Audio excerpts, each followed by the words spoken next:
ajaib.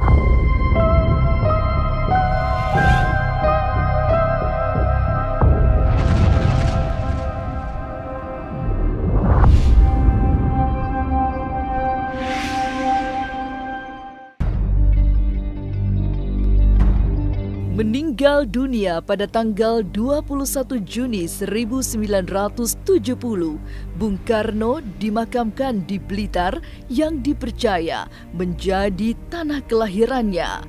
Di komplek pemakaman Insinyur Soekarno yang luasnya mencapai 1,6 hektar itu, berdiri museum dan perpustakaan yang selalu ramai dikunjungi. Dan di salah satu dinding museum itulah dipasang lukisan potret Bung Karno berukuran besar. Bukan sembarang lukisan, karena banyak yang melihat di bagian dada lukisan ini bisa bergetar. Oh, itu yang di Blitar itu juga memang ada gerakan ya, di kanvas itu ada gerakan gitu.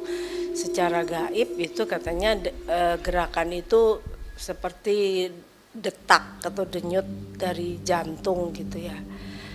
Ya begitulah kenyataannya, karena setiap kita datang kan kita perhatikan memang kanvasnya selalu bergerak gitu. Itu memang benar adanya. Dari ada salah satu lukisan Bung Karno yang bergetar.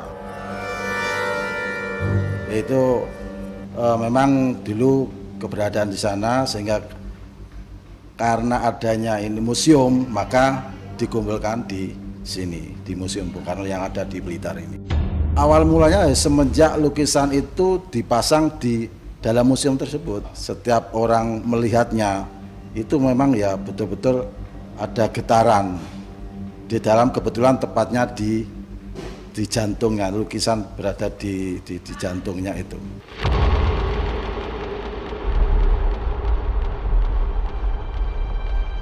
Lukisan karya Ibe Said yang dikenal sebagai pelukis istana ini memang menarik perhatian. Sebelum menjadi salah satu koleksi Museum Bung Karno di Blitar, lukisan itu berada di Istana Bogor. Tapi sejak di Blitar, banyak yang melihat keganjilannya karena dadanya bergetar jika sedang dipandangi dari depan. Lukisan ini bisa berdetak karena mungkin ada yang beranggapan karena angin atau ada listrik atau ada magnet. Tapi selama saya di sini nih, lukisan memang natural bergeraknya gitu kan. Mungkin karena bentangan kefigurannya yang kenceng sama luas penampangnya yang lebar, jadi ada efek gerakan. Kebetulan juga posisi dada, jadi fokus gambar dari lukisan ini benar-benar pas gitu. Jadi pas bagian dadanya dari bagian yang paling jauh dari figura akan bergerak paling kenceng. Lukisan ini dulunya berada di Istana Bogor, kemudian waktu pembukaan Perpustakaan Proklamator Bung Karno tahun 2004 sebagai salah satu koleksinya, Ibu Megawati selaku Presiden menyumbangkan beberapa lukisan, salah satunya adalah lukisan ini.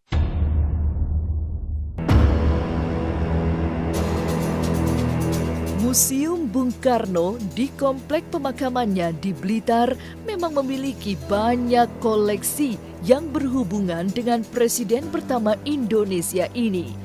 Selain foto dengan dada bergetar atau foto-foto lawas, ada uang yang bisa melipat dengan sendirinya.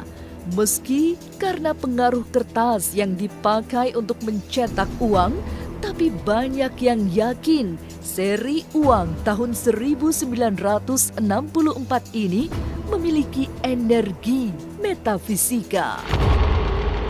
Sebelum duluan. Jadi ini salah satu koleksi dari Perpustakaan Proklamator Bung Karno, khususnya ruangan non buku. Jadi kita bisa lihat uang seri tahun 64 ini bisa menggulung. Ya. Menggulung itu karena reaksi dengan panas tubuh atau temperatur kita. Jadi uang ini terbuat dari 2 lapis kertas. Yang satu kayak ada medan magnetnya. Jadi kalau kena panas tubuh dia akan menggulung. Uniknya lagi itu tiap orang-orang kadang-kadang beda gitu. Ada yang menggulungnya vertikal seperti ini, ada yang horizontal dari samping, ada yang dari sini ke sini juga ada. Nggak semuanya sama. Ya kalau misalnya gulunya semakin cepat, semakin kencang, kayak doanya akan terkabul seperti itu. Tapi itu ya kembali ke pribadi masing-masing. Banyak cerita mistik yang berada di sekitar kehidupan Soekarno. Lalu, seperti apa cerita seorang pakar supranatural Antoni yang mendapatkan lukisan Soekarno hingga pedang secara misterius dari seorang kakek-kakek? Jangan kemana-mana, tetap subscribe, like, share, dan komen agar tak ada yang terasa ganjil di sekitar.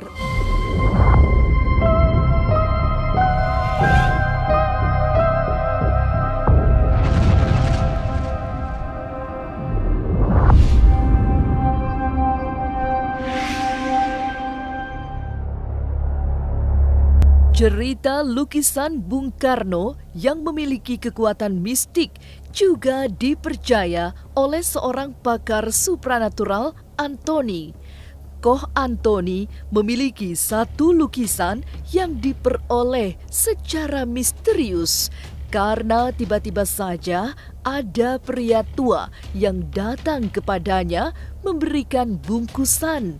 Rupanya bungkusan itu berisi lukisan dan dua bilah pedang. Suasana mistik terbangun saat itu karena pria tua itu datang selepas petang dalam suasana hening. Dia memberikan satu lukisan ini dan dua pedang ini. Dan dia hanya mengatakan bahwa ini saya titipkan untuk kamu. Itu aja pada waktu itu. Dan terakhir saya terima dan saya tidak tahu juga pada waktu itu. Terus saya bawa dan saya lihat ternyata lukisan Bapak Soekarno dan dua pedang ini. Jadi waktu itu dia datang pas habis maghrib. Ya, dia pas datang pada waktu itu pas habis maghrib, dia datang, dia menyerahkan itu dalam keadaan posisi memang hening sekali di depan itu. Ada satu keunikan dari gambar ini, di mana bahwa gambar ini suka bergerak, ya, suka membuat satu tanda di mana mata mereka akan lari ke sini. Ada apa sebenarnya? Jadi ada 3-4 orang, banyaklah yang mengatakan bahwa ini gambar kok ada satu keunikan, kok kenapa? Aku bilang gitu. Iya, tangannya suka bergerak, terkadang matanya suka melihat kita dengan tajam, kadang bendera juga suka mengeluarkan cahaya terang. Pedang tua yang kini dirawat Antoni diyakini pernah berada dalam genggaman Bung Karno. Pedang itu konon menjadi senjata yang menjaga Soekarno jika sedang berada di tempat-tempat gawat. Ini pedang penjaga pintu, di mana bahwa orang yang harus lewat harus melewati pedang ini dulu. Ini yang sudah saya pelajari. Ya, ini energinya sangat kuat sekali, energinya sangat panas sekali di sini ya. Ternyata memang iya, bahwa Bapak Soekarno ini memang memiliki pedang. Cuma saya nggak tahu ini pedang yang benar-benar dia miliki, apa memang ini pedang nomor keberapa dari dia, saya juga nggak tahu. Kalau ini energinya kewibawaan, ini saya pelajari, ini energinya kewibawaan.